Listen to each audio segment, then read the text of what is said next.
अगर मैं आप लोगों से एक सवाल पूछूं, क्या सर्बिया शेंगेन कंट्री के अंदर है? कुछ लोग कहेंगे नहीं है, कुछ लोग कहेंगे हाँ जी सर्बिया के अंदर है, और कुछ लोग ये कहेंगे जी सर हम तो यहाँ पे इसीलिए आए हैं जी हम जान सकें। बट कोई भी ये नहीं पूछ रहा है जी सर्बिया का कोई नया अपडेट आया है क्या? कोई वर्क परमिट के अंदर कोई नया अपडेट हुआ है? आप लोगों को मैं बताऊं, जो स्पेशली दुबई के अंदर इस टाइम काम कर रहे हैं उनको टारगेट किया जा रहा है इस स्कैम के चक्कर में। तो इस वीडियो को एंड तक जरूर देखना।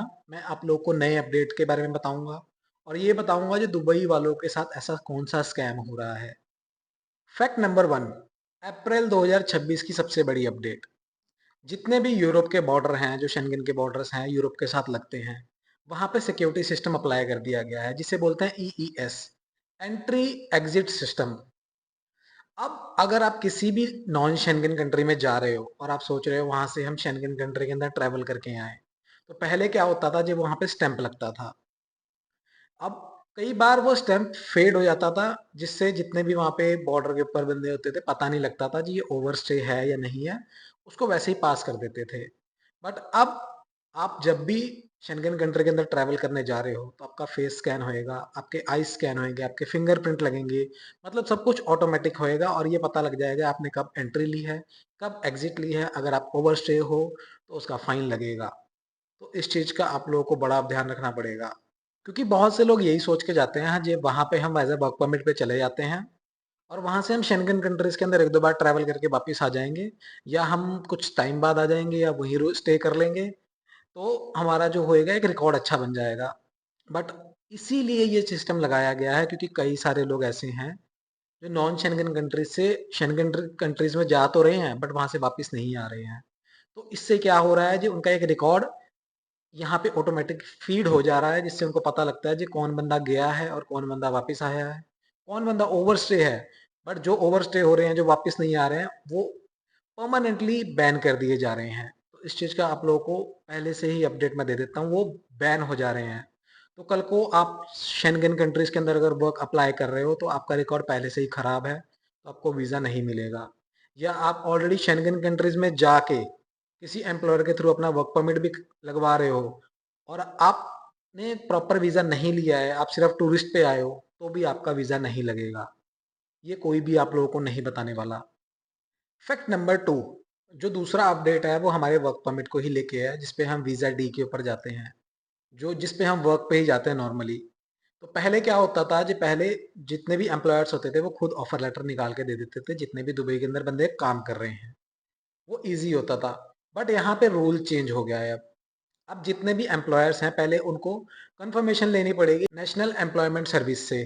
जे सर्बिया के अंदर या पूरे ईयू जो नॉन शेंगन कंट्रीज हैं उनके अंदर जितने भी सिटीजन हैं उनको इस फील्ड के लिए वर्कर्स नहीं मिले हैं, तो उनको वहां पे अपील करना पड़ेगा जी हमें वर्कर्स नहीं मिले हैं, हमें बाहर से वर्कर्स बुलाने पड़ रहे हैं। तो इसमें चेंजेस आए हैं। दूसरा ये, जो पहले प्रोसेसिंग टाइम सिर्फ 15-20 दिन में वर्क परमिट आ जाता था, बट यहाँ पे अब चेंजेस आए हैं। जब से बॉर्डर के ऊपर सिक्योरिटी हुई है तब से ये हो गया है जी, अब जितने भी एम्प्लॉयर्स हैं उनको अब वर्क परमिट लेने के लिए एक परमिशन लेनी पड़ रही है, जिसके अंदर टाइम लग जा रहा है 1.5 से 2 महीना सिर्फ वर्क परमिट लेने के अंदर। तो मतलब उसके बाद जो प्रोसेस है वो अलग है।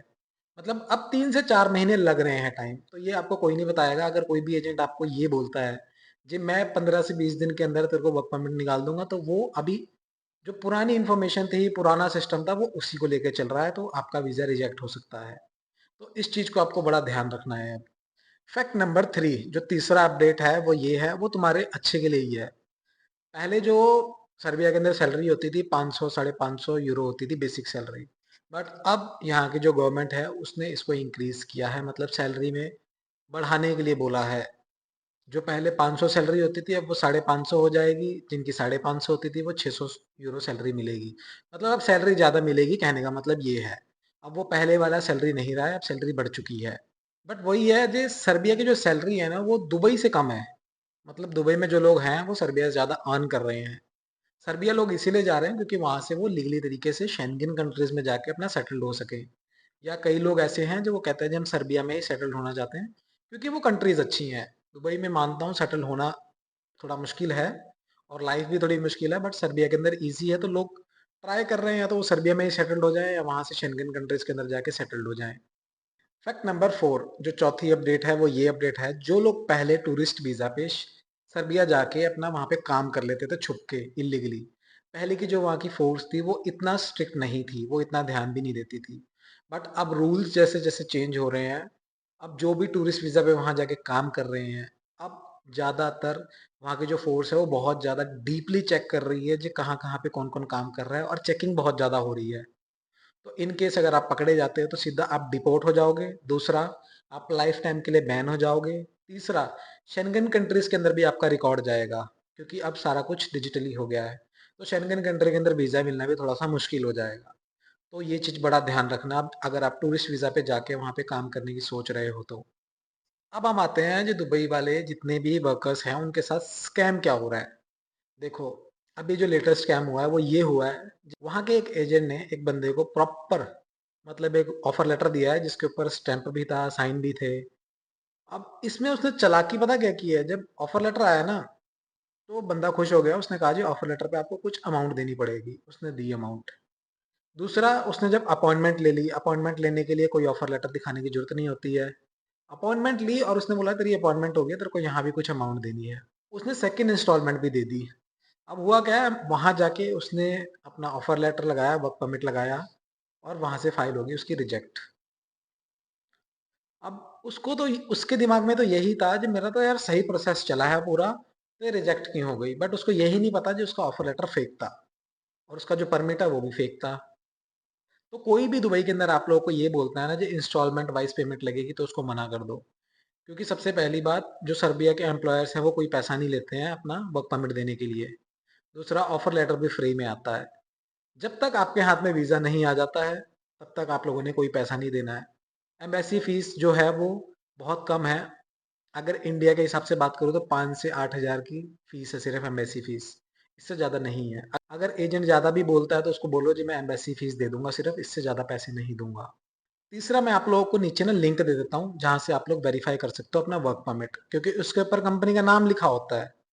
वो कंपनी का नाम आप यहाँ पे डालोगे, आपको पता लग जाएगा जी कंपनी एग्जिस्ट करती है या नहीं करती है। अगर वहाँ पे नो फाउंड आ रहा है, कोई भी रिजल्ट नहीं आ रहा है, तो समझ जाओ वो कंपनी एग्जिस्ट नहीं करती है, तुम्हारा पागल बनाया जा रहा है। तो ये नीचे लिंक है, अगर किसी ने चेक करना है तो कर सकता है। तो मेन मोटिव मेरा इस वीडियो का सिर्फ यही था, मैं आप लोगों को अपडेट दे सकूं। क्योंकि दुबई के अंदर ना लोग बहुत से ऐसे हैं जो ये कहते हैं जी अगर आपका सीधा शेंगन नहीं हो पा रहा है तो हम आपको बाय सर्बिया निकाल देंगे, और मैंने आपको बताया है जी अब बॉर्डर्स के ऊपर ईईएस का सिस्टम लग चुका है। तो अब आप डिजिटली सारी जगह स्कैन हो गए, तो अब मुश्किल है सब जगह कहीं पे भी जाना, वो भी इलीगल तरीके से या टूरिस्ट पे जाना अब थोड़ा मुश्किल हो गया है। तो पहले अपडेट को जानो, उसके बाद अपनी फाइल अप्लाई करो। और अगर आप सर्बिया वर्क पे जा रहे हो तो मिनिमम वहाँ पे 1 साल काम करो, अच्छे से काम करो, अपना बैंक स्टेटमेंट अच्छा बनाओ, उसके बाद टूरिस्ट पे जाओ। टूरिस्ट पे जाके वहाँ पे घूमो और टाइम से वापस आ जाओ, क्योंकि आपको 90 दिन मिलते हैं। 90 दिन के अंदर आप मिनिमम वहाँ पे 10 से 15 दिन रह के अपना कोई भी एम्प्लॉयर ढूंढ सकते हो। तो लीगली तरीके से जाओ, अच्छे से अप्लाई करो और अपना वापस आओ। तो ये आज की अपडेट थी, इस अपडेट को याद रखना।